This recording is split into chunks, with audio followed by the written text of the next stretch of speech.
São 5h58 da manhã. O céu ainda guarda os últimos traços da noite quando, nas proximidades do aeroporto de Mangalore, na Índia, um Boeing 737 se prepara para pousar. Milhares de pessoas fazem essa mesma rota todos os anos, em um dos aeroportos mais desafiadores do país. A maioria delas chega em segurança ao seu destino. Mas nesta manhã de 22 de maio de 2010, algo está prestes a mudar para sempre. Este não é um pouso comum. O que está acontecendo dentro daquele cockpit vai além do normal. É algo tenso, perturbador, quase palpável. Os alarmes disparam freneticamente, uma sinfonia caótica de avisos eletrônicos cortando o ar. Luzes vermelhas piscam no painel, criando um cenário de emergência que nenhum piloto quer vivenciar. O copiloto, com a voz tensa e já quase trêmula, quebra o protocolo de comunicação. Arremeta, comandante, arremeta. O suor escorre pela sua testa, enquanto seus olhos fixam-se na pista que se aproxima rápido demais. Muito rápido. Mas o comandante, por razões que em breve você vai entender, não dá atenção ao copiloto. Seus dedos apertam os controles com mais força, e ele continua forçando o nariz do avião para baixo, numa tentativa obstinada de completar o pouso. O problema é que esta não é uma pista comum, como tantas outras espalhadas pelo mundo.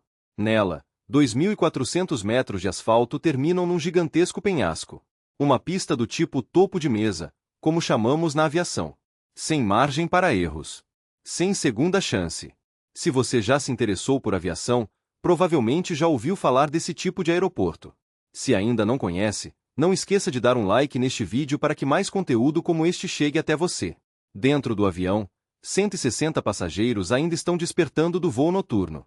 Alguns ajustam seus assentos, outros esticam as pernas, se preparando para o pouso. De repente, todos ouvem o rugido forte e incomum das turbinas e sentem que o avião está rapidamente se inclinando para baixo. Não é a suave descida a que estão acostumados. É algo mais brusco, mais agressivo. Trocam all hairs assustados. Deixam claro, em seus semblantes, que sabem que tem alguma coisa errada. Muito errada. Dentro do cockpit, a situação se deteriora rapidamente. O sistema de proximidade com solo, o GPWS, uma das ferramentas mais importantes da aviação moderna, dispara repetidamente. Sink rate. Sink rate. Pull up. Pull up, avisando os pilotos que o avião está descendo rápido demais para sua altitude atual e que é absolutamente necessário levantar o nariz imediatamente. É um pedido desesperado da máquina para que a tripulação salve a aeronave e todas as vidas a bordo. Agora, com o pânico tomando conta do ambiente, o copiloto abandona todas as formalidades. Em voz alta, quase um grito, ele implora: comandante, arremeta. Por favor, arremeta. O desespero em sua voz é evidente. Ele sabe o que está por vir. Ele consegue prever a catástrofe que se aproxima a cada segundo. Mas o comandante, por razões que logo vamos explorar, ignora novamente o alerta do sistema e os apelos desesperados do copiloto. A aeronave continua alta demais e rápida demais para fazer um pouso seguro. E o final da pista, que termina naquele precipício mortal, se aproxima com uma velocidade assustadora. Uma pergunta paira no ar: ele vai conseguir pousar esse avião com segurança ou, mesmo antes das rodas tocarem a pista, o avião já está condenado? Esse é o tipo de momento que separa a vida da morte na aviação. O tipo de momento que exige decisões perfeitas em segundos. Se você está fascinado por histórias reais como esta, não esqueça de seguir nosso canal para não perder nenhum de nossos episódios de acidentes aéreos narrados sob a perspectiva de quem entende o assunto. Hoje eu vou te contar sobre uma das maiores tragédias da aviação da Índia, o voo Air India Express 812. Eu sou o capitão Jack Mercer.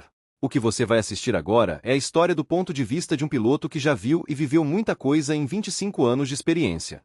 Seja bem-vindo a bordo. Música. Era 22 de maio de 2010. Uma data que seria para sempre marcada na história da aviação indiana. O relógio marcava 21h06 UTC quando um Boeing 737-800 alinhava-se sobre as luzes suaves do Aeroporto Internacional de Dubai. Tudo pronto para o pushback, aquele movimento em que o avião é rebocado para deixar o portão e seguir até a pista. O plano era simples: um voo noturno de rotina de aproximadamente 3 horas e 30 minutos. Os pilotos levariam os passageiros até o Aeroporto Internacional de Mangalore, na Índia, e depois retornariam para Dubai. Nada que não tivessem feito dezenas de vezes antes. Ou seja, parecia ser apenas mais um voo comum, como tantos outros que decolam e pousam todos os dias ao redor do planeta. Certo? Não, meu amigo. Não se engane. Por trás desse plano aparentemente rotineiro, havia detalhes críticos que mudariam completamente o destino das próximas 4 horas de vida de todas as pessoas neste voo. Detalhes que, se observados e respeitados, poderiam ter evitado a tragédia que estava prestes a se desenrolar. A bordo do avião, 160 passageiros e 6 tripulantes se preparavam para a jornada. 4 comissários de bordo cuidando da cabine e lá na frente, no cockpit, 2 pilotos prontos para a missão. Ou pelo menos, deveriam estar. Corpos cansados se acomodavam nas poltronas.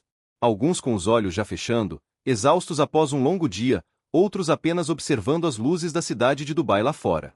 Um certo silêncio no ar, aquele tipo de atmosfera noturna que torna os voos ainda mais introspectivos. Se você já pegou um voo noturno, essa cena é familiar, não é mesmo? Compartilhe nos comentários se você prefere voar durante o dia ou à noite, e o porquê.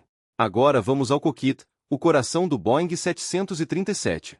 Quem comandava esse voo era um experiente piloto de 55 anos com mais de 10.000 horas de voo, sendo 2.440 delas no Boeing 737.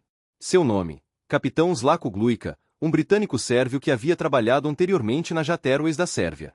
Ao seu lado, como copiloto, estava Arbinder Singh Ahluwalia, de 40 anos, um pouco menos experiente, mas ainda assim com 3.600 horas registradas. Ambos já tinham pousado antes no Aeroporto Internacional de Mangalore, ou seja, 2 pilotos experientes que conheciam bem a pista de pouso para onde estavam indo. Familiaridade com o aeroporto, experiência de sobra, parece perfeito, certo? Bem, só parece. A experiência, como você vai descobrir ao longo deste vídeo, pode ser tanto uma bênção quanto uma maldição na aviação. Às vezes, ela traz confiança demais. E confiança demais pode ser mortal. Vai assistindo porque agora eu tenho que te contar sobre o Aeroporto Internacional de Mangalore. Esse lugar, meu amigo, é um mega desafio para qualquer piloto, mesmo os mais experientes. A pista fica num platô, um verdadeiro topo de mesa, como a gente costuma dizer na aviação. Imagine uma mesa alta com bordas abruptas. Esse é o cenário onde os pilotos precisam pousar com precisão quase cirúrgica. É uma pista extremamente limitada, cercada por penhascos de 80 a 90 metros de queda praticamente vertical. Isso gera ilusões visuais perigosas que podem fazer nós, pilotos, acreditarmos que estamos em uma aproximação mais nivelada do que realmente estamos. A diferença entre o ponto mais alto e o mais baixo da pista chega a 7 metros, criando uma superfície irregular que desafia até os mais experientes. Se você ainda não deu like neste vídeo, este é o momento perfeito para fazê-lo e nos ajudar a compartilhar este conteúdo educativo com mais pessoas interessadas em aviação. A própria Autoridade de Aviação da Índia classifica aeroportos como esse de críticos, exigindo regras operacionais especiais e um nível de disciplina e precisão muito maior durante o pouso. De fato, apenas 3 aeroportos na Índia são classificados como topo de mesa: Mangalore, Kozhikode, também conhecido como Calicut, e Lengui, todos localizados em áreas montanhosas e com características semelhantes. A pista principal de Mangalore, a pista 24, tem cerca de 2.400 metros de extensão. O suficiente para um 737-800? Sim, em condições normais, certamente. Mas deixa eu te dizer, numa aproximação noturna, se o avião chega rápido demais e toca o solo além da zona ideal de contato, essa margem se perde rapidamente. Cada metro a mais na pista é distância de frenagem desperdiçada, entende? E ali, cercado por terreno irregular e penhascos, não existe espaço para erro. Nem 1 centímetro. Sabe, somente um comandante devidamente qualificado pode executar a aproximação final e o pouso em um aeroporto classificado como crítico.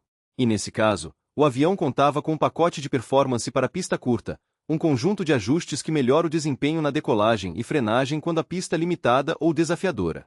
Mas sem uma descida estabilizada, precisa e controlada, especialmente em uma pista a topo de mesa, o risco cresce exponencialmente, entende? E como você verá, a aproximação que estava prestes a acontecer estava longe de ser estabilizada. Bem, os controladores de voo informaram que o tempo em Mangalore estava relativamente tranquilo naquela madrugada. Ventos calmos, boa visibilidade, nada fora do normal. Mas havia um detalhe extremamente importante e potencialmente fatal. O radar do aeroporto estava fora de serviço há 2 dias. Quando isso acontece, não tem jeito. A gente precisa realizar a aproximação de forma visual, ou seja, nada de apoio eletrônico avançado para guiar a aeronave com precisão. Tem que ser olho e experiência mesmo, como nos primórdios da aviação. Agora, normalmente isso não seria um grande problema para pilotos experientes, mas estamos falando de Mangalore, meu amigo, um aeroporto crítico, com uma pista topo de mesa, e isso muda completamente o ritmo e os riscos da operação. Ali os pilotos têm menos espaço para estabilizar a descida. Essa redução da distância obriga a tripulação a descer mais rápido, com um ângulo menos convencional, o que aumenta o trabalho dentro do cockpit e diminui drasticamente a margem para erro, entende? É o tipo de cenário onde cada segundo conta e qualquer atraso na configuração pode custar muito caro. Pode custar vidas. Muito bem. São 1h06 da madrugada, horário de Dubai. O Boeing 737 começa sua corrida pela pista 30R do Aeroporto Internacional de Dubai. O ar noturno é denso, a temperatura perfeita para a performance das turbinas, e lá fora o brilho da cidade ainda pulsa no horizonte. As luzes de Dubai vão ficando para trás enquanto a aeronave ganha altitude, cortando o céu escuro e estrelado da madrugada. Dentro do cockpit, o comandante avança as alavancas de potência com confiança e o nariz começa a subir. As luzes do painel iluminam os rostos concentrados dos pilotos enquanto o avião ascende suavemente. Na cabine de passageiros, o clima é tranquilo. Os comissários de bordo seguem com seus procedimentos de rotina e os passageiros, em sua maioria, já estão dormindo ou relaxando nas poltronas, alguns cobertos com mantas, outros com travesseiros improvisados. Como eu disse, pura rotina. Mas, meu amigo, no cockpit, as sementes da tragédia já estavam lançadas, e o que parecia apenas mais uma noite comum de voo, em breve se tornaria um dos maiores acidentes da aviação da Índia. Um desastre que chocaria o mundo e levantaria questões cruciais sobre segurança aérea, fadiga de pilotos e procedimentos operacionais. Se você está gostando desta análise detalhada, não deixe de se inscrever no canal para mais conteúdo como este. Continua comigo.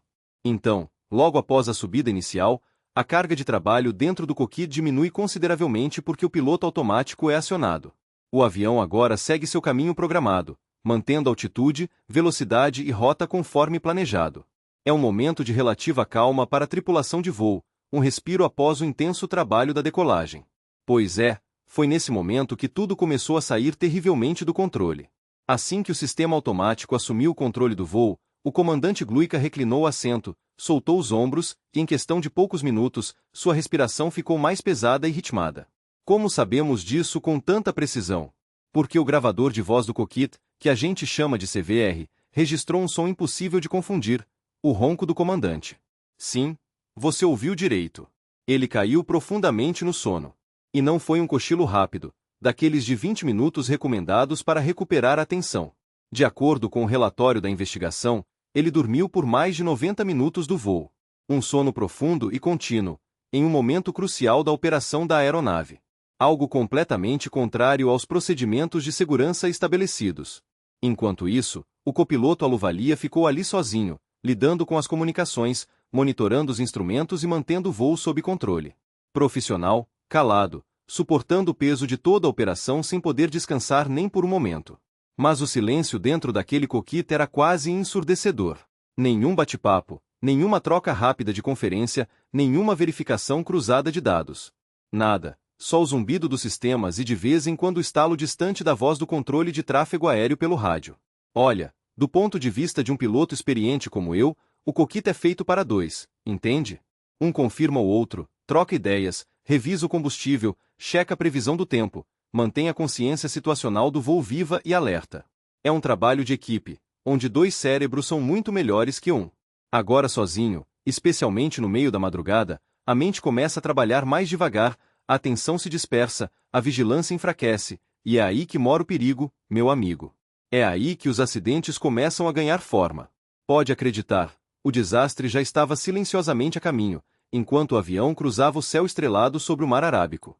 Aliás, falando em distração no cockpit, eu já contei aqui no canal a história inacreditável do voo Northwest Airlines 188. Não sei se você viu. Aqueles dois pilotos que perderam totalmente a noção do tempo e da localização, e seguiram voando em alta velocidade por mais de uma hora, sem responder aos controladores de voo e sem perceber que já haviam ultrapassado seu destino há muito tempo. O que eles estavam fazendo dentro do cockpit? É simplesmente bizarro. Você tem que ver essa história. Se você ainda não viu, o link está aqui na descrição. Aproveite para dar um like neste vídeo se você gosta deste tipo de conteúdo detalhado. Mas voltando para nossa história, quando o 737 finalmente cruza a costa da Índia, a cena dentro do cockpit é de completo desequilíbrio operacional. De um lado, um piloto acordado, tentando manter o básico da operação funcionando sozinho por horas. Do outro, o comandante ainda dormindo profundamente, alheio ao mundo exterior e às suas responsabilidades. Lá na frente, Mangalore, uma pista a topo de mesa cercada por penhascos, sem radar funcionando, esperando silenciosamente no escuro. Eu vou segue. Silencioso. Silencioso até demais para o bem de todos a bordo. Ok. 5h30 da manhã, horário local indiano. O voo 812 avança firme sobre o Mar Arábico, se aproximando da costa verde e montanhosa de Karnataka, estado onde fica Mangalore. O copiloto Aluvalia faz o primeiro contato com a torre do aeroporto e o que ele ouve não é exatamente o que se espera antes de pousar em um aeroporto já classificado como crítico. Radar indisposable. Espere uma aproximação procedural. Sabe, só essa frase já muda completamente o jogo, aumentando exponencialmente a complexidade da operação. Quando o radar está ativo, ele te dá tudo: vetores precisos, espaçamento correto, orientação de altitude ideal. É como se uma mão invisível guiasse o avião pelo caminho mais seguro até a pista. Mas sem radar, esqueça, tudo passa a ser feito de forma procedural. Ou seja, os controladores precisam calcular as posições com base apenas nas informações passadas pelos pilotos. Distância, tempo, altitude, tudo manual, como nos primórdios da aviação comercial. E isso significa uma coisa: menos precisão, mais carga de trabalho e uma margem de erro muito menor, meu amigo. Uma combinação potencialmente mortal. Bem, alguns minutos depois, o CVR, o gravador de voz, lembra? Registra um som familiar. O barulho de movimento no assento do comandante. Sim, ele finalmente acordou. E deixa eu te dizer, ele tinha dormido por quase todo o voo, muito mais do que deveria. Muito mais do que qualquer protocolo de segurança permitiria. Em breve você vai entender por que esse detalhe pesou tanto no que estava por vir. O fenômeno conhecido como inércia do sono provavelmente estava afetando o comandante naquele momento crítico.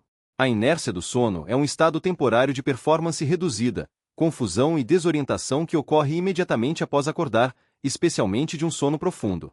Os efeitos podem durar de 20 a 30 minutos e incluem tempo de reação prejudicado, consciência situacional diminuída e capacidade de julgamento comprometida. Para um piloto prestes a realizar uma aproximação em um aeroporto crítico, esse estado é extremamente perigoso. Vai assistindo. O copiloto, fazendo o que deve, começa a atualizar o comandante ainda sonolento sobre a situação. Comandante, condições visuais, ventos leves, mas o radar está fora do ar. E o comandante? Nenhuma resposta. Ele ainda nem tinha colocado os headphones. O copiloto então repete a informação, mais alto desta vez. Silencio. E aí, finalmente, uma resposta meio arrastada, quase sonolenta. Ok, entendi. Pensa bem nessa cena por um momento. Estamos em fase de descida para um aeroporto topo de mesa num penhasco, um dos mais desafiadores da Índia, e o piloto no comando ainda está se situando, tentando sair da névoa mental causada pelo sono prolongado. Logo depois, o controle autoriza a descida. Só que por causa desse tipo de separação procedural, sem radar, a descida é liberada muito mais tarde do que seria o normal. Em condições ideais, os aviões iniciam um procedimento de pouso uns 240 km antes da pista, tempo suficiente para estabilizar o avião e alinhar o pouso por instrumentos de forma segura e controlada. Mas o que acontece com o voo 812? O comandante só começa a descer a 148 km do aeroporto. Altos demais, próximos demais e tarde demais. Uma receita para o desastre se formando a cada segundo que passa. Se você achou essa informação valiosa, não deixe de dar um like e compartilhar com amigos que também se interessam por aviação. O copiloto percebe claramente o problema e a incerteza começa a pesar em seus ombros. Ele fala baixo, meio hesitante: radar não disponível. Eu realmente não sei o que devo fazer agora. Sua voz transparece a preocupação crescente com a situação que está se desenvolvendo. Pensa bem, ele está tentando fazer o certo, cumprindo seu papel de monitorar a segurança do voo, mas o cenário que se desenrola é tudo menos simples. O comandante, no entanto, ainda sob os efeitos da inércia do sono, assume o controle com uma confiança que não condiz com seu estado mental. E ao invés de fazer o que qualquer piloto prudente faria, pedir para a torre de controle esperar mais um pouco e recalcular a descida de forma mais segura para só depois realizar o pouso, ele toma uma decisão imediata e fatal: seguir direto para a aproximação da pista. E para compensar a altitude excessiva, Ele aciona os freios aerodinâmicos, speed brakes, baixa o trem de pouso bem antes da hora e empurra o nariz do avião exageradamente para baixo, criando uma taxa de descida perigosamente elevada. Deixa eu te dizer, essa é uma manobra extremamente arriscada, especialmente nesse tipo de cenário. Uma violação direta dos procedimentos de aproximação estabilizada que são a base da segurança na aviação moderna. Dentro do cockpit, a tensão cresce em silêncio. O copiloto claramente não está confortável com a situação, mas ele não tem autoridade para tomar o comando. Ele sabe disso. As regras da companhia são claras. Só o comandante pode pousar em Mangalore, devido à classificação do aeroporto como crítico. E quando você junta hierarquia rígida, diferença de experiência e muitas vezes até aspectos culturais, o resultado pode ser uma receita para o desastre. Por dentro, tudo nele grita para sugerir uma arremetida, aquela manobra em que o piloto aborta o pouso e sobe novamente para tentar uma nova aproximação. Mas o medo de ultrapassar a linha da autoridade dentro do cockpit, de questionar a decisão do comandante, fala mais alto. Então ele fica quieto, quieto demais, na minha opinião. Um silêncio que custaria 158 vidas. O comandante, por outro lado, parece cada vez mais confiante em sua decisão equivocada. Ele já pousou ali antes, conhece o terreno, a pista, e acredita dominar a situação. Mas falando como piloto com décadas de experiência, esse tipo de confiança excessiva é uma das armadilhas mais perigosas na aviação, porque quando você acredita que pode contornar o manual de voo, quando você acha que é melhor que os procedimentos estabelecidos, você deixa de perceber o que está diante dos seus olhos. Uma aproximação completamente instável, perigosa, fora de todos os parâmetros normais. Olha, é aqui que todos os alarmes mentais começam a soar, entende? Você está chegando em um aeroporto crítico, pista curta no alto de um platô, nenhuma margem para erro, sem radar de apoio, descendo alto demais e perto demais. A resposta certa é simples, meu amigo. Arremeta, suba novamente, estabilize o avião e tente pousar novamente. Não é vergonha, não é fraqueza, pelo contrário, isso é profissionalismo. Isso é colocar a segurança acima do ego. O que a gente vê aqui no voo 812 é um comandante tentando fazer caber, à força, uma descida que já nasceu instável. E deixa eu te dizer, isso é um erro clássico e potencialmente fatal. Se você está aprendendo algo com esta análise detalhada, deixe seu like e não esqueça de se inscrever no canal. Pensa bem no cenário que se desenrola. Ele está tentando forçar o avião a entrar numa aproximação que claramente já saiu do padrão seguro. E para o copiloto, isso é um verdadeiro pesadelo profissional e ético. Eu já voei como copiloto muitas vezes no início da minha carreira, e eu acredito que dentro da cabeça de Aluvalia uma voz gritava desesperadamente: arremeta. Pelo amor de Deus, arremeta. Agora o voo 812 mergulha em direção a Mangalore com uma taxa de descida absolutamente absurda, passando dos 3.000 pés por minuto em alguns trechos. Para você ter uma ideia da gravidade, isso é o dobro do que seria considerado seguro para uma aproximação normal. O manual de operações da Boeing recomenda não exceder 1.500 pés por minuto durante a aproximação final. Lá embaixo, o terreno se aproxima rapidamente, e os alertas estão prestes a acionar. Lá atrás, na cabine de passageiros, ainda reina um relativo silêncio. Muitos ainda dormem sem a menor ideia do que está prestes a acontecer. Crianças, pais, avós, casais, todos confiando cegamente que a tripulação está tomando as decisões corretas para garantir sua segurança. Mas o comandante já tomou sua decisão, uma decisão que selaria o destino de quase todos a bordo. Ele vai pousar esse avião, custe o que custar. Só que o custo, meu amigo, você vai saber já já qual foi. São 5h50 da manhã, horário local indiano. O Boeing 737 está na aproximação final para a pista 24 do Aeroporto Internacional de Mangalore. O arco DME, um procedimento de navegação, já ficou para trás. A curva de alinhamento termina e agora eles estão apontados diretamente para a pista. Mas os números não fecham. Não fecham de jeito nenhum. A apenas 4 milhas náuticas, cerca de 7,4 quilômetros, do ponto de toque, o altímetro ainda marca 2.500 pés, quase o dobro da altitude ideal para aquele ponto da aproximação. Ou seja, estão altos demais, perto demais e sem espaço adequado para corrigir. É como tentar fazer um elefante passar por uma porta de cachorro. Simplesmente não vai funcionar sem consequências graves. A descida dispara para níveis perigosos. 3.000, 4.000 pés por minuto. Uma verdadeira queda livre controlada. O GPWS, que é o sistema de alerta de proximidade com solo, entra em cena cumprindo seu papel de última linha de defesa. Ele grita dentro do cockpit, em tons eletrônicos projetados para serem impossíveis de ignorar. Sink rate, sink rate. Pull up, pull up. Taxa de descida, taxa de descida. Puxe para cima, puxe para cima. Este sistema é projetado para ser o último guardião da segurança, implorando ao piloto para remeter, levantar o nariz do avião imediatamente antes que seja tarde demais. Quando esse alarme dispara, não há espaço para interpretação, é necessário ação imediata. Quando o alarme começa a soar freneticamente, o copiloto, com a voz tensa e já transparecendo puro terror, finalmente encontra coragem para dizer em alto e bom som: comandante, arremeta. A aproximação não está estabilizada. Repito, não está estabilizada. Mas o aviso ecoa no ar e não muda o rumo dos acontecimentos, porque o comandante mantém as mãos firmes no controle, ignorando tanto os alertas eletrônicos quanto o apelo humano do seu colega. Ao invés de desistir e arremeter, ele tenta forçar ainda mais o pouso impossível, empurra o nariz ainda mais para baixo, seleciona flaps 40, configuração máxima, deixa o trem de pouso estendido e continua no mergulho mortal. Agora, o que era para ser uma descida controlada virou uma corrida desesperada contra o tempo, uma tentativa desesperada de alcançar a rampa de pouso a qualquer custo, mesmo que todos os protocolos de segurança estejam gritando para fazer o contrário. Se a história da aviação nos ensinou algo, é que ignorar alarmes e procedimentos raramente termina bem. Se você está gostando desta análise técnica detalhada, não deixe de dar seu like e se inscrever no canal. O copiloto já fez tudo o que podia, pediu a arremetida não uma, não duas, mas 3 vezes. Nenhuma delas foi acatada. Para piorar, algumas dessas súplicas acabaram sendo transmitidas acidentalmente na frequência aberta de rádio. Ou seja, os controladores em solo ouviram o apelo nítido e desesperado: arremeta, comandante. Arremeta. Mas nada muda. O comandante continua firme em sua decisão fatal, cego pela própria obstinação e provavelmente ainda afetado pela inércia do sono.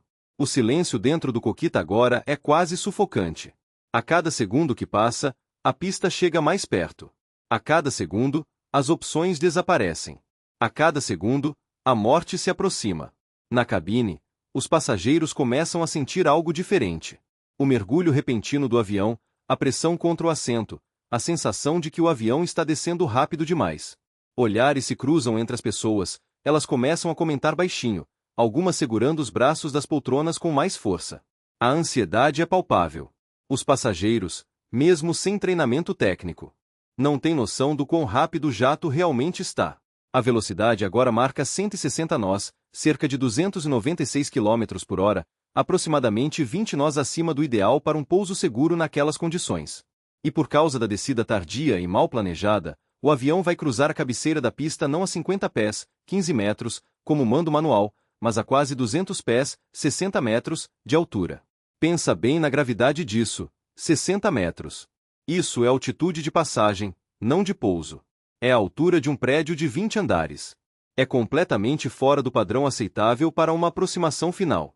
Se você ainda não deu seu like neste vídeo, este é o momento perfeito para mostrar seu apoio e ajudar este conteúdo a chegar a mais pessoas.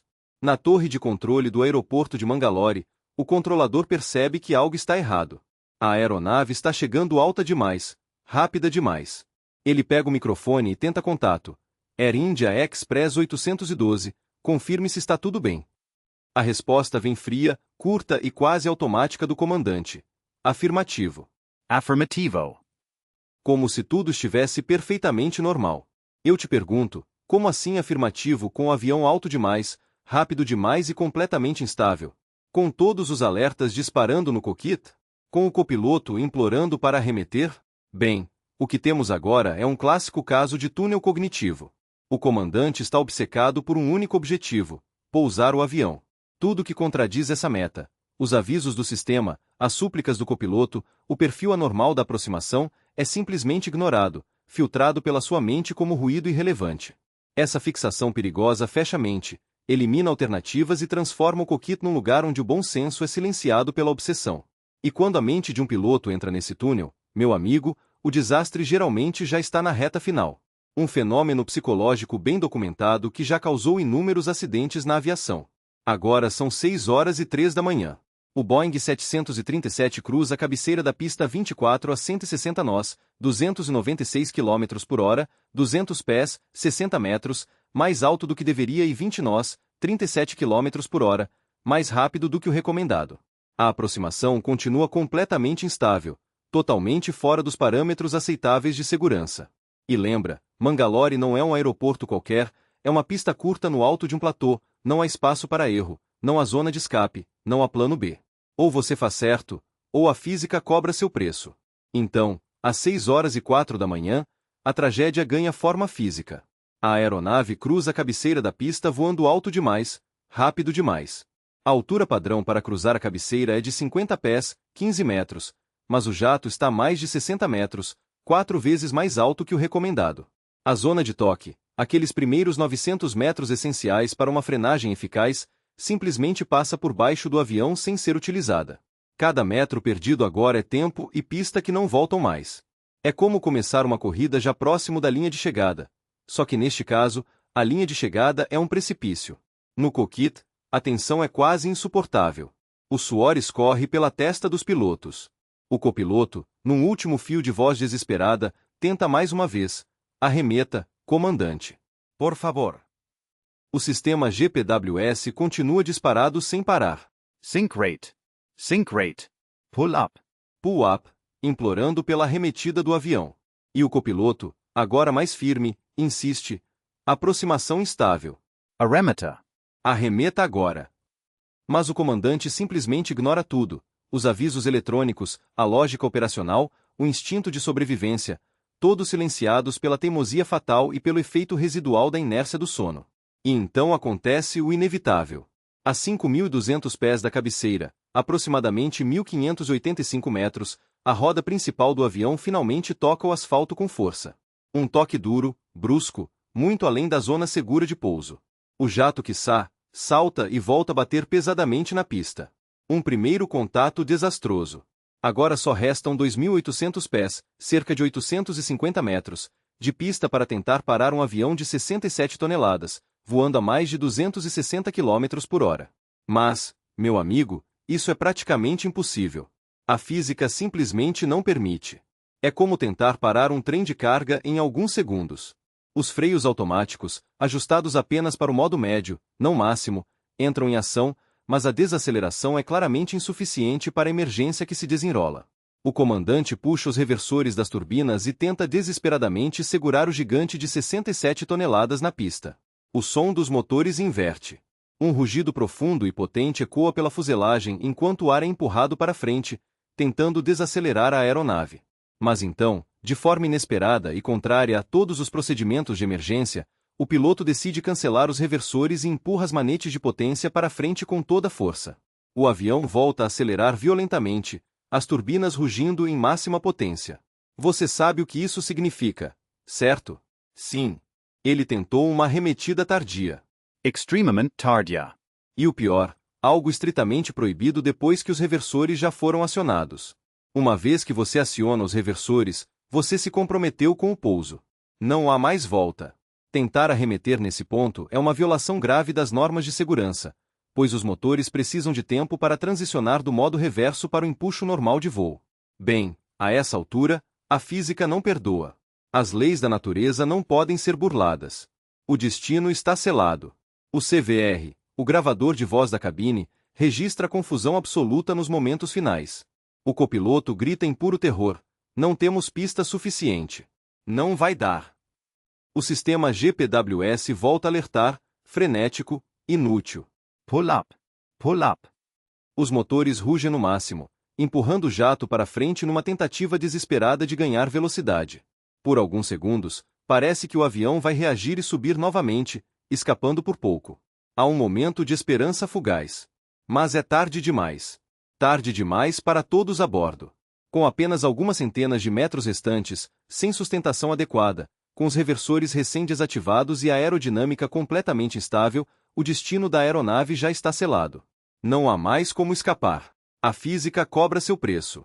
Lá da torre de controle, o controlador observa toda a cena, impotente. As luzes de pouso avançam pela pista, rápido demais, longe demais.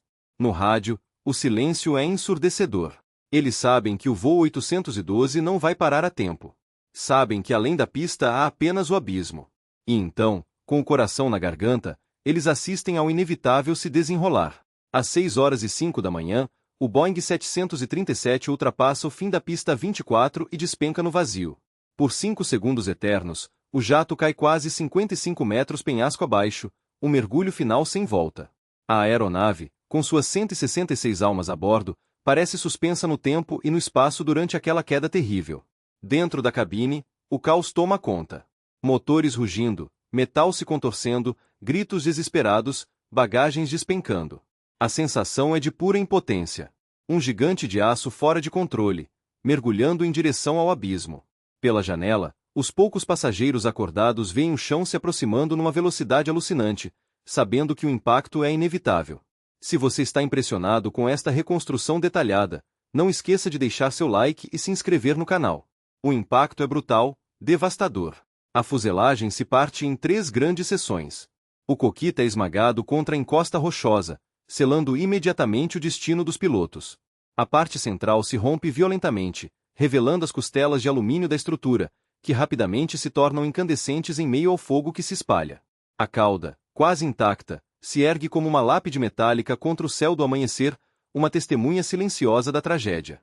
O combustível remanescente nos tanques explode em chamas instantâneas, criando um inferno que engole grande parte da aeronave. Uma coluna espessa de fumaça negra sobe alto, visível a quilômetros de distância. É o fim trágico do voo Air India Express 812. Os números da tragédia são devastadores, de partir o coração. Das 166 almas a bordo, incluindo 160 passageiros e 6 tripulantes, apenas 8 sobrevivem. 8 pessoas que, por algum milagre ou posicionamento específico na aeronave, conseguiram escapar do inferno de metal retorcido. As outras 158 vidas se perdem no que se tornaria o pior desastre aéreo da Índia em uma década. A pergunta imediata que surgiu na mente de todos naquela manhã fatídica era: como? Como um voo de rotina, numa noite clara, com boas condições meteorológicas, pilotado por uma tripulação experiente, pode terminar em uma bola de fogo no fundo de um penhasco? Bem, as caixas pretas, o gravador de dados de voo, FDR, e o gravador de voz da cabine, CVR, vão revelar absolutamente toda a verdade, por mais dolorosa que seja. Continua assistindo para entender os fatores que levaram a esta tragédia evitável e as lições que foram, ou deveriam ter sido, aprendidas. Quando as caixas pretas do Air India Express 812 foram resgatadas da encosta fumegante em Mangalore, os investigadores enfim puderam remontar o quebra-cabeça da tragédia, peça por peça. À primeira vista, o acidente parecia inexplicável. Um Boeing 737 moderno, tempo bom, tripulação experiente e uma chegada direta a um aeroporto que ambos os pilotos conheciam bem. Mas por trás dos destroços carbonizados e das vidas perdidas, existia uma sequência mortal de falhas humanas e erros de sistema, todos aninhados com uma precisão quase cirúrgica, criando a tempestade perfeita. O CVR, o gravador de som da cabine, expôs aos investigadores um fato extremamente perturbador. Logo após a decolagem, o comandante Gluica adormeceu profundamente. O áudio captou roncos constantes por quanto tempo? Praticamente o voo inteiro. O Conselho Nacional de Segurança nos Transportes dos Estados Unidos, NTSB, que auxiliou na investigação, afirmou que foi o primeiro caso registrado de roncos captados por um gravador de voz de cabine. Sim, em algumas companhias aéreas o descanso controlado em voo é permitido para combater a fadiga, mas ele precisa ser curto, planejado, supervisionado e feito em etapas específicas do voo. Não foi absolutamente o caso aqui. Foi um sono prolongado, não autorizado e extremamente perigoso. E quando o piloto finalmente acordou, já próximo da descida, entrou no que os especialistas chamam de inércia do sono, um estado mental lento, confuso, onde o raciocínio e a consciência situacional ficam severamente comprometidos por 20 a 30 minutos após o despertar. Este fator, por si só, já contaminaria toda a sequência de decisões que se seguiria. Quando o controle de tráfego aéreo autorizou a descida, bem mais tarde que o normal, a 148 km da pista, em vez dos 240 km padrão, devido ao radar fora do ar, a aproximação já nasceu instável, entende? Uma aproximação condenada desde o início. Numa situação assim, o procedimento correto seria solicitar uma espera em círculos, replanejar uma nova descida mais segura, ou até mesmo alternar para outro aeroporto próximo com melhores condições.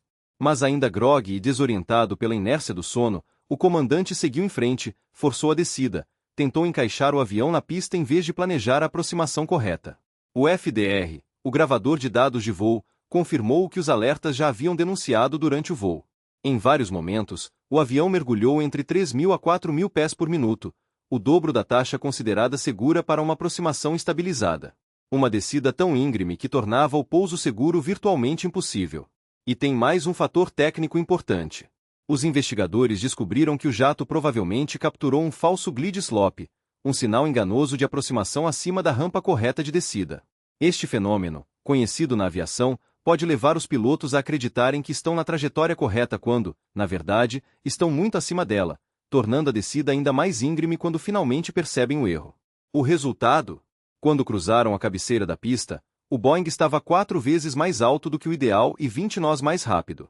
Um cenário sem retorno, onde a física simplesmente não permitiria um pouso seguro. Deixa eu te dizer uma coisa, com toda a minha experiência. Cada passo dessa aproximação violou os procedimentos operacionais padrão que são a base da aviação segura. Não foi um único erro, mas uma cascata de falhas que se acumularam. Primeiro ponto crucial: planejamento da descida. Antes de começar uma aproximação crítica como essa, a tripulação deveria ter feito um briefing completo, revisando combustível, perfil de descida, distância de pouso, alternativas, tudo meticulosamente revisado, conferido, alinhado. Mas nada disso foi feito. O piloto começou o pouso improvisando, entende? Como um músico que pula os ensaios e vai direto para o palco. Segundo ponto: critérios de aproximação estabilizada. Toda companhia aérea séria do mundo segue uma regra simples e rígida. Se o avião não estiver estabilizado, velocidade correta, rampa de descida adequada e completamente configurado, até 1000 pés em condições de voo por instrumentos ou 500 pés em condições visuais, a arremetida é obrigatória. Não é sugestão, não é opção, é obrigatória, ponto final. E o voo 812 estava flagrantemente fora de todos os parâmetros aceitáveis. Terceiro ponto: CRM, Crew Resource Management e gradiente de autoridade. O copiloto deveria ter voz ativa e autoridade real para tomar o controle em situações de risco, mas aí entra a parte cultural e estrutural do problema. As regras da companhia para aeroportos críticos e a hierarquia rígida entre comandante e copiloto criaram um bloqueio psicológico intransponível. O copiloto sabia que algo estava errado, implorou pela arremetida, mas se sentiu impotente para agir de forma mais assertiva. Quarto ponto: tomada de decisão em emergência. A tripulação tinha alternativas viáveis. Eles estavam relativamente perto de outros aeroportos como Bangalore, Kozhikode ou Goa, todos com combustível suficiente para desviar e pousar com segurança. Mas o desvio nunca entrou seriamente na conversa. A fixação no pouso em Mangalore bloqueou todas as outras opções. Olha, com 25 anos de experiência na cabine de comando, eu posso te afirmar sem hesitar.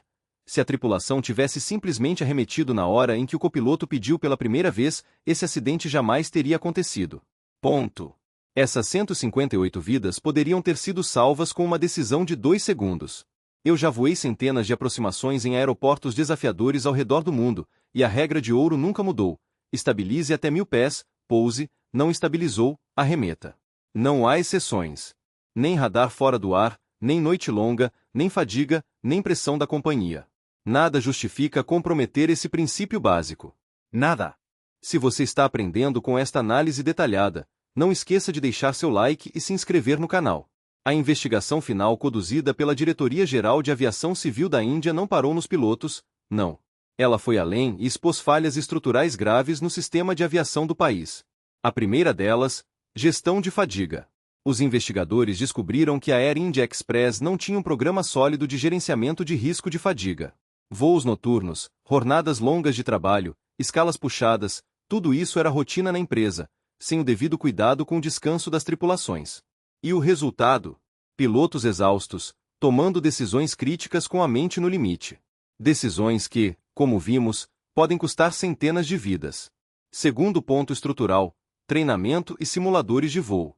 A companhia dependia dos simuladores da Air India, uma outra empresa, para treinar seus pilotos.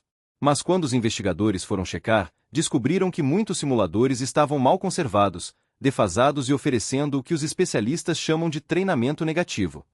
Ou seja, em vez de preparar, despreparavam os pilotos. Imagine você entrar num simulador para se aperfeiçoar e sair de lá com hábitos errados e perigosos. Pois é, era exatamente o que acontecia. Terceiro ponto sistêmico: cultura organizacional. Dentro da companhia havia uma atmosfera punitiva, onde os pilotos tinham medo de relatar fadiga ou até de sugerir um desvio de rota por questões de segurança, temendo repercussões negativas em suas carreiras. E pior, os copilotos, especialmente os locais, muitas vezes se sentiam sem voz, sem poder para questionar o comandante, mesmo quando sabiam que algo estava perigosamente fora da linha de segurança. Esse tipo de cultura hierárquica rígida é um veneno silencioso dentro do cockpit, sabe? Um ambiente onde o medo supera a segurança nunca será um ambiente seguro para voar. Quarto ponto: infraestrutura do aeroporto. A pista de Mangalore, como já discutimos, é uma do tipo topo de mesa, construída no topo de um platô. Parece bonito visto de cima, mas na prática operacional é implacável com erros. Uma vez que o avião ultrapassa o limite da pista, não há zona de escape, não há segunda chance, não há perdão. Apenas o precipício esperando. Bem, no fim das contas, o voo 812 deveria ter sido apenas mais uma chegada tranquila numa manhã clara de maio, não é verdade? Mais 166 pessoas chegando aos seus destinos, reencontrando familiares, tocando suas vidas. Mas ao invés disso, transformou-se no pior desastre aéreo da Índia em uma década. Uma tragédia que poderia, e deveria, ter sido evitada. Os destroços foram retirados, as vítimas foram choradas, mas as perguntas permaneceram. Será que o sistema de aviação indiano mudaria de verdade após essa catástrofe? Ou essas lições seriam apenas temporariamente consideradas e depois varridas para debaixo do tapete, como tantas vezes acontece? A resposta, bom, continua comigo para descobrir. O acidente do voo Air India Express 812 provocou ondas de choque que reverberaram por toda a Índia e também na comunidade global de aviação. Não foi apenas pela escala da tragédia: 158 vidas perdidas, famílias destruídas, comunidades inteiras em luto profundo. Foi também pela verdade desconfortável e inquietante que veio à tona. Mesmo na aviação moderna do século XXI, com toda a tecnologia avançada, camadas de proteção e redundâncias de segurança, os fatores humanos ainda podem romper todas as barreiras cuidadosamente erguidas e levar a um desfecho catastrófico. E diante desse impacto devastador, a investigação oficial não se limitou a apontar culpados. Ela apresentou um plano claro de mudanças, com recomendações diretas e urgentes para reformular aspectos cruciais da segurança aérea na Índia. Deixa eu te contar as que, na minha visão de piloto experiente, foram as mais importantes e impactantes. Primeiro, gestão de fadiga. As companhias aéreas foram instruídas a adotar com urgência sistemas formais e científicos de gerenciamento de risco de fadiga. Porque o voo 812 escancarou uma dura realidade: longas jornadas de trabalho, descansos mal monitorados e sono descontrolado na cabine podem afetar o desempenho de um piloto tanto quanto uma pane técnica grave. Fadiga não é fraqueza, não é preguiça, é um risco operacional real e mensurável que precisa ser gerenciado como qualquer outro aspecto da operação. Segundo, Crew Resource Management, ou como chamamos, o gerenciamento de recursos de equipe. Os reguladores enfatizaram a necessidade de um treinamento CRM mais robusto e assertivo. Os copilotos precisavam ter autoridade real, confiança para contestar o comandante mesmo em aeroportos críticos, sem medo de repercussões. E aquela velha regra de pouso exclusivo pelo comandante em pistas topo de mesa foi seriamente questionada, porque ela alimentava culturas de poder perigosas, onde a voz da razão muitas vezes era silenciada pelo medo da hierarquia. Se este conteúdo está sendo útil para você entender a dinâmica de acidentes aéreos, não esqueça de deixar seu like e se inscrever no canal. Terceiro ponto crítico: padrões de treinamento. A Air India Express recebeu ordens expressas para modernizar seus simuladores e elevar o padrão de instrução de suas tripulações. Nada de equipamento defasado, nada de treinamento negativo que criasse maus hábitos. A partir dali, cada sessão de simulador de voo deveria reproduzir a realidade com precisão milimétrica para que o piloto saísse mais preparado para enfrentar os desafios reais, e nunca o contrário. Quarto aspecto fundamental: infraestrutura do aeroporto. As recomendações oficiais incluíram melhorias substanciais na pista de Mangalore, expansão das áreas de segurança no final da pista, sistemas de iluminação mais eficientes e fortalecimento da capacidade de resposta a emergências. Em um aeroporto do tipo topo de mesa, onde cada metro literalmente conta, essas medidas podem ser a diferença entre um incidente menor e uma tragédia sem volta. Para pilotos ao redor do mundo, incluindo eu mesmo, o voo 812 se tornou um lembrete poderoso da regra de ouro da aproximação estabilizada. Se a aeronave não estiver estabilizada e perfeitamente alinhada dentro dos parâmetros até 1000 pés, 300 metros, a única escolha segura é arremeter. Nenhum prestígio profissional, nenhum cronograma apertado de companhia, nenhum orgulho pessoal vale mais do que esse princípio inegociável. Outra lição crucial que emergiu deste desastre: o cockpit não é e nunca deve ser uma ditadura. Cada membro da tripulação deve se sentir empoderado para agir decisivamente quando a segurança está em risco. O modelo Capitão Deus é um anacronismo perigoso que não tem lugar na aviação moderna. Nas últimas décadas, a evolução do CRM tem demonstrado que coquetes onde existe comunicação aberta, respeito mútuo e trabalho em equipe são significativamente mais seguros. Nos anos seguintes ao acidente, a Índia tomou várias medidas concretas. Criou uma junta independente de investigação de acidentes, melhorou as zonas de segurança nos aeroportos críticos e tornou obrigatório o reforço de treinamento CRM nos programas recorrentes de pilotos. A Air India Express revisou completamente seus procedimentos operacionais, especialmente para aeroportos críticos como Mangalore. Mas para muitas famílias, claro, essas reformas chegaram tarde demais. Nada traria de volta seus entes queridos. E sobre os pagamentos de indenização, bem, foram lentos e às vezes desiguais, como infelizmente costuma acontecer após grandes desastres.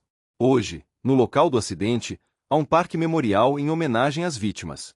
Um monumento solene com os nomes de todas as 158 pessoas que perderam suas vidas naquela manhã fatídica.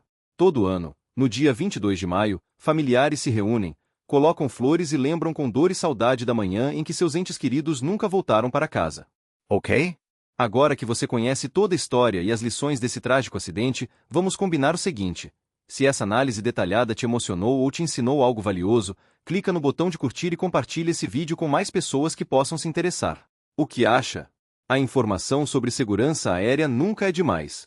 E claro, não se esqueça de se inscrever no canal e acionar o sininho para receber aviso do meu próximo vídeo sobre acidentes aéreos e suas lições. Você não vai querer perder meus próximos episódios, onde continuo trazendo análises profundas sobre casos reais que moldaram a segurança da aviação mundial, não é mesmo? Ah, e deixe seu comentário contando qual foi a parte mais impactante desta história para você. Foi a inércia do sono do comandante? A pista a topo de mesa? Ou talvez os pedidos ignorados de arremetida? Quero saber o que mais chamou sua atenção neste caso. Eu sou o capitão Jack Mercer, e como sempre digo ao final dos meus vídeos, voe seguro, questione quando necessário, e nunca comprometa a segurança. Nos vemos no próximo episódio.